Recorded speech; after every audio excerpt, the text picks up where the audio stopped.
Então, olá pessoal, vamos para mais um vídeo e nós vamos debater hoje sobre a parte de isomeria. E começando, naturalmente, vamos começar pela isomeria plana. Então, antes de mais nada, gurizada, o que representa para nós o fenômeno da isomeria? E a partir daí a gente entra no termo isômeros. Isômeros é quando nós temos compostos que apresentam a mesma fórmula molecular, é obrigatoriedade para ter isomeria, a mesma fórmula molecular, entretanto eles têm que ter alguma diferença. Essa diferença ela pode ser na própria estrutura plana, aí nós temos os casos de isômeros planos, ou ela pode ser espacial, também chamada de estereoisomeria. E aí nós temos dois tipos, a geométrica e a óptica. Então a gente começa, pessoal, a debater a nossa isomeria plana. Então, a isomeria plana, como o próprio nome diz, tem que ter compostos que têm que ter a mesma fórmula molecular, mas eles têm que ter fórmulas estruturais planas diferentes. Aqui nós temos o exemplo do but2-eno e do but1-eno. Então, como vocês podem ver, pessoal, eles têm a mesma fórmula molecular, é um hidrocarboneto do tipo alceno, 4 carbonos, então a fórmula molecular C4H8, C4H8. Entretanto, o but1-eno é diferente do but2-eno, porque eles têm uma diferença aqui, na localização da insaturação. Então, são moléculas orgânicas diferentes e aqui representam um típico caso de isomeria plana, compostos que têm a mesma fórmula molecular, mas têm estruturas planas diferentes. Então, eu posso afirmar que o but1-eno, o but2-eno representam um exemplo de isômeros. Então, gurizada, na sequência, esse fluxograma que está aqui, eu acho que ele é bem legal, ele ajuda muito. Por que eu falo isso para vocês? Porque vocês estiverem trabalhando com uma questão objetiva, como é o caso de Enem, é o caso de SpaceX, o caso de outras provas e concursos que vocês forem fazer, isso aqui vai te direcionar para a resposta. Ou pelo menos para eliminar alternativas absurdas. Em que sentido? A primeira coisa que tu tem que ter certeza, pessoal, é se existe isomeria plana. Então, os compostos têm que ter a mesma fórmula molecular e tem que ter a estrutura diferente. Aí tu verificou que eles são isômeros planos, que eles têm a mesma fórmula molecular, têm estrutura diferente. Então, tu vai fazer o seguinte, tu vai verificar se eles pertencem à mesma função. Se eles pertencem à mesma função, tu vem para cá. Se não pertencem à mesma função, tu vem para cá.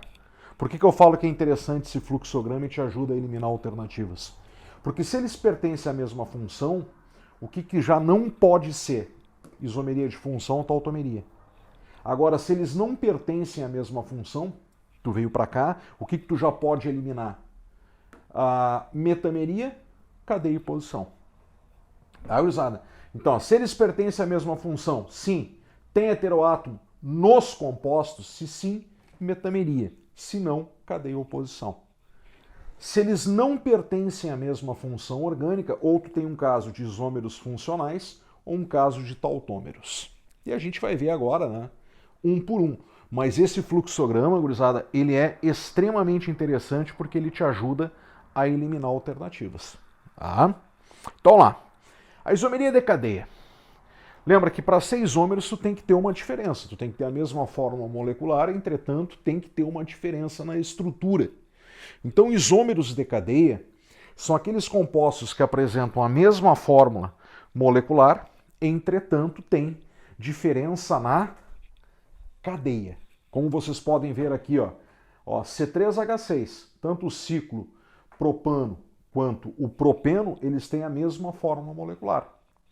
Entretanto, isso aqui é uma cadeia fechada e isso aqui é uma cadeia aberta. Quer ver? Se tu pegar o fluxograma que a gente viu anteriormente, pegando aquelas duas moléculas. Pertence à mesma função? Sim, hidrocarboneto. Tem heteroátomo nos compostos? Não. Então não pode ser metameria. Então ou é cadeia ou é posição. A diferença vai estar onde ali? Na classificação da cadeia carbônica. Isso aqui é uma cadeia carbônica fechada e isso aqui é uma cadeia carbônica aberta. Então aqui tu tem um típico caso de isômeros de cadeia. Usada, uma dica que também ajuda vocês na hora de resolver questões, alcenos só poderão ser isômeros de outros alcenos ou de cicloalcanos. Então, se tu tiver numa prova lá, uma determinada questão, onde tu verificou que é uma questão de isomeria plana e tu está trabalhando com alceno, tu não pode ter dúvida. Um alceno nunca pode ser isômero de um alcano, porque não terá a mesma fórmula molecular. Um alceno nunca pode ser isômero de um alcino, porque não vai ter a mesma fórmula molecular. Então, ou ele é isômero de outro alceno ou de um cicloalcano. Tá? Aqui um outro exemplo, ó. Mesma fórmula molecular, C4H10. Entretanto, essa cadeia carbônica ela é aberta, essa cadeia carbônica também é aberta. Só que aqui nós temos uma cadeia aberta normal, não ramificada, sem ramificação. E aqui nós temos uma cadeia, aqui seria a cadeia principal, e aqui nós temos uma cadeia ramificada. Então a diferença, novamente, na classificação da cadeia. Aí vai outra observação. Alcano só poderá ser isômero de outro alcano. Então, se tu tiver a estrutura de um alcano, ele só pode ser isômero de outro alcano. Nem perde tempo. Um alcano não pode ser isômero de alceno, não pode ser de alcino, de alcadieno, só de outro alcano. E aqui um outro caso, pessoal, olha aqui, ó. Mesma função. Aqui tu teria a cadeia principal e aqui nós teríamos a cadeia principal. As duas cadeias são abertas. Tá? As duas cadeias, no caso aqui, são cadeias normais. Entretanto, essa cadeia ela é homogênea, porque não tem heteroátomo. Lembra, heteroátomo é um átomo diferente de carbono, desde que é entre carbonos. Aqui o nitrogênio não representa um heteroátomo. Aqui nessa amina secundária, esse nitrogênio é a caracterização de um heteroátomo. Então aqui tu tem uma cadeia aberta homogênea e uma cadeia aberta heterogênea. Gurizada, quais são os principais casos de isômeros de cadeia que aparecem para nós? Os exemplos que nós debatemos. Entre uma cadeia aberta e uma cadeia fechada, uma cadeia normal e uma ramificada, uma cadeia homogênea e uma cadeia heterogênea. Então vamos lá, vamos em frente. Pessoal, na isomeria de posição, quando tu está naquele fluxograma, lembra que tu tem lá, ó, mesma função. Sim. Tem heteroátomo nos compostos? Não. Então, ou tu trabalha com cadeia ou posição. Para ser isomeria de cadeia, a diferença tem que estar na cadeia. Se não houver diferença na classificação da cadeia carbônica, sobra para nós isômeros de posição. Então, como o próprio nome está dizendo, nós teremos compostos que terão, ó, a mesma fórmula molecular, ó, C3H8O, aqui tu vai ter C4H8, aqui tu vai ter C4H6Cl2, a mesma fórmula molecular, mas são estruturas diferentes. E a diferença aqui, ó, ela está em um grupamento dentro da cadeia, porque a cadeia é a mesma. A classificação da cadeia é a mesma. Pega aqui esses dois álcoois, ó. A cadeia principal está aqui, ó. As duas cadeias principais aqui e aqui, as duas cadeias são abertas, as duas cadeias são normais, as duas cadeias são homogêneas. Então não existe diferença quanto à classificação da cadeia. Aqui, ó, o but1N e o but2N. As duas cadeias são abertas, as duas cadeias são normais, as duas cadeias são homogêneas. Então a diferença para ser posição, tu tem que ter diferença na posição de um grupamento. Aqui nesse exemplo, nós temos a diferença na posição de um grupo funcional. Ó, aqui a hidroxila está no carbono 1 e aqui a hidroxila está no carbono 2. Então aqui tu tem um típico caso de isomeria de posição. No segundo exemplo, nós temos diferença na posição de uma insaturação. Aqui a insaturação aparece no carbono 1 e aqui a insaturação aparece no carbono 2. Então por que é isomeria de cadeia? Porque tu tem o mesmo tipo de cadeia e difere na posição de quem? Ou de um grupo funcional ou de uma insaturação. Aqui novamente o grupo funcional está variando posição. Ó. Olha aqui o cloro, posição 1, 2 e aqui 1, 2, 3. Diferença no grupo funcional. Ou tu pode ter diferença na posição de uma ramificação. Se tu pegar aqui, gurizada, a cadeia principal, 5 carbonos, 5 carbonos. Só que aqui, ó, o radical está no carbono 2 e aqui o radical aparece no carbono 3. Tá? Então, a classificação das cadeias ali são obrigatoriamente as mesmas. A diferença é posição. Aí entra grupo funcional, insaturação ou até mesmo de um radical. Essas são as três possibilidades, ó, que nós temos de ter isômeros de posição. Gurizada. Ó, a metameria ou compensação, ela funciona da seguinte forma. Se tu for pegar como base aquele fluxograma que a gente viu, tu vai ter a seguinte situação. Ó. Tu vai ter compostos que têm a mesma fórmula molecular, só que eles têm heteroátomo. Aí é que está a diferença de uma metameria de uma isomeria de cadeia quando tu trabalha com cadeias heterogêneas e homogêneas, como eu vi com vocês no caso das aminas. Ali tu tinha uma coisa tu ter uma cadeia homogênea e heterogênea. Aqui as duas cadeias são heterogêneas. As duas cadeias são heterogêneas. Qual é a diferença entre essa estrutura e essa? A diferença é na posição do heteroátomo. Como é que tu vê isso, gurizada? De uma forma bastante simples. Ó. Aqui está o heteroátomo. Aqui tu tem um grupamento metil e aqui tu tem um grupamento propil. Aqui tu tem etil e etil. Então essa é a prova que tu tem que o heteroátomo ele está em diferentes localizações dentro da cadeia. Aí tu diz, mas se está variando a posição de um heteroátomo, por que isso aqui não é isomeria de posição? Porque lembra que nós vimos anteriormente, na isomeria de posição não tem heteroátomo. Tá? Não tem heteroátomo. Tu vai ter diferença na posição de grupo funcional, insaturação ou radical. Mas as cadeias não têm heteroátomo. Aqui as cadeias são heterogêneas e a diferença é na posição, na localização específica do heteroátomo. Gurizada. Quando não pertence à mesma função, ou é isomeria funcional ou tautomeria. Gurizada, a isomeria de função, na realidade, ela é muito simples. Tá? Porque se tu sabe definir tautomeria, que é um caso muito específico que a gente vai ver, se não for tautomeria, sobra isomeria de função. Como vocês podem ver aqui, ó, aqui tu tem um álcool e um éter, tem a mesma fórmula molecular. Aqui tu tem um aldeído e uma acetona, que tem a mesma fórmula molecular. Um carboxílico e um éster. Aqui tu tem, mesma fórmula molecular, C7H8O. Tu tem um álcool, um fenol e um éter. Então aqui é um típico caso de isomeria funcional. Quais são os principais casos? Álcoois e éteres, aldeídos e cetonas, carboxílicos e ésteres. Olá, gurizada. Tautomeria. Tautomeria eu direciono da seguinte forma. Se não pertencem à mesma função, verifica se são tautômeros. Se forem tautômeros, está resolvido. Se não for, é isomeria funcional. E o que é a tautomeria, gurizada? A tautomeria ela envolve um equilíbrio químico, um equilíbrio dinâmico entre duas espécies, sempre em presença de meio aquoso. Então, ou tu vai ter um aldeído em equilíbrio com o seu enol, chamado equilíbrio aldo-enólico, em presença de meio aquoso, ou tu vai ter a cetona e o enol, o chamado equilíbrio cetoenólico em presença de meio aquoso.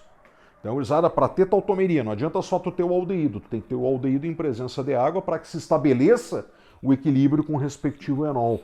Não basta simplesmente tu ter acetona. Tu tem que ter acetona em presença de água para que se estabeleça o equilíbrio aldo cetoenólico e aí tu tenha a tautomeria. Então, vamos lá. Vamos debater um pouquinho aqui. Gurizada, olha aqui. Ó, primeiro ponto. Aqui tu tem um aldeído. Se eu deixar esse aldeído parado, não vai acontecer absolutamente nada com ele. Absolutamente nada com ele. Entretanto, quando eu coloco esse aldeído em presença de meio aquoso, esse aldeído em presença de água, o que vai acontecer? Essa ligação π se desloca para cá e este hidrogênio migra para o oxigênio. Isso vai acontecer aonde? Em presença de meio aquoso. A tautomeria é o aldeído em presença de meio aquoso com o seu equilíbrio, com o seu respectivo enol, tá? Ou aldeído ou acetona. Se eu deixar esse aldeído parado aqui, não largar água, não vai acontecer nada com ele. Agora, esse aldeído em presença de água, o que vai acontecer? Desloca a ligação π, migra o hidrogênio, tu vai para o respectivo enol. Só que isso aqui está em equilíbrio. Princípio de equilíbrio químico, reversibilidade. Da mesma forma que vai, volta. A ligação π volta para cá e o hidrogênio migra novamente para o carbono, reconstituindo o aldeído. E desloca a ligação π, migra hidrogênio, vai para o enol, volta a ligação π, migra hidrogênio, volta para o aldeído. Até que se estabeleça o equilíbrio químico entre essas duas espécies. Essas duas espécies elas estarão presentes no equilíbrio. Só que vocês podem observar, gurizada, que essas duas setas que representam o equilíbrio, elas estão em tamanhos diferentes. A seta maior está no sentido enol para aldeído. O que isso significa? Significa que o aldeído ele está presente em maior quantidade nesse equilíbrio. Ou seja, o aldeído seria o nosso produto principal. Gurizada. Então o que acontece na prática? Imagina que eu trago para vocês aldeído. Aqui, gurizada, nós temos um frasco de aldeído. Larga a água. Aqui dentro vai se estabelecer o equilíbrio químico. Aí o que acontece? Aí eu mando esse equilíbrio para um analista químico. O que o analista químico vai me dizer? Ele vai me dizer que naquela amostra que estava ali, que eu mandei para ele, ele encontrou o aldeído e o enol. Ele encontrou essas duas espécies. Só que ele encontrou mais aldeído do que enol. O aldeído estava presente em maior quantidade do que o enol. É isso que significa a seta no sentido enol para aldeído ser maior que aldeído para enol. Agora o que fica? Por quê? Por quê? Porque o aldeído está presente em maior equilíbrio que o enol. E posteriormente a mesma explicação que eu vou te dar da acetona. A acetona lá no equilíbrio com o seu enol estará presente em maior quantidade. A pergunta que não quer calar é por quê? Usada por uma razão bastante simplesinha. Acidez do hidrogênio. Olha aqui, ó. No momento que essa ligação π se desloca para cá, esse hidrogênio ele migra para o oxigênio. No momento que o equilíbrio volta, esse hidrogênio ligado ao oxigênio migra para o carbono. O que é acidez? É a facilidade do hidrogênio se desprender em presença de meio aquoso. O hidrogênio ligado ao oxigênio ele é mais ácido que o hidrogênio ligado ao carbono. Até porque aqui nós temos uma maior diferença de eletronegatividade. Ou seja, é mais fácil tu deslocar o hidrogênio ligado no oxigênio do enol para cá do que tu ligar esse hidrogênio ligado ao carbono para cá. Então, qual é a justificativa? O hidrogênio ligado ao oxigênio do enol, ele é mais ácido do que o hidrogênio ligado aqui ao carbono do aldeído.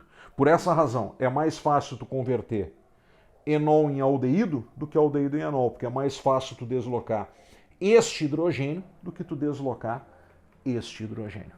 Então, por essa razão, o aldeído está presente em maior quantidade. Usada, lembra que eu falei para vocês, a mesma razão acontece na acetona. Ó, se eu deixar a propanona em presença de um frasco com propanona e não largar água, não acontece absolutamente nada com a propanona. Ela permanece aqui, ó, indefinidamente cetona. Entretanto, o que acontece com a propanona quando entra em presença de meio aquoso? Tautomeria. Desloca a ligação π, um hidrogênio migra para o oxigênio, forma o enol. Como está em equilíbrio, volta a ligação π, migra novamente o hidrogênio, volta para a cetona e vai para o enol, e volta para a cetona e vai para o enol e volta para a cetona. Ó, a seta no sentido enol-cetona é maior que no sentido cetona-enol. O que significa? Que se eu pegar lá a propanona, largar a água, presença de meio aquoso, esperar estabelecer o equilíbrio e for analisar depois o que eu vou encontrar nessa análise, cetona e enol estarão presentes dentro desse recipiente. Entretanto, a cetona ela estará presente em maior quantidade. Ela será o produto principal nesse equilíbrio, estará presente em maior quantidade. Qual é a justificativa? A mesma explicação que eu dei para vocês anteriormente no equilíbrio aldo-enólico. Esse hidrogênio ligado ao oxigênio ele é mais ácido que esse hidrogênio ligado ao carbono. É mais fácil deslocar este hidrogênio do que deslocar o hidrogênio ligado ao carbono. Por isso é mais fácil converter enol em cetona do que cetona em enol. Tá, gurizada? Abraço, até o próximo vídeo.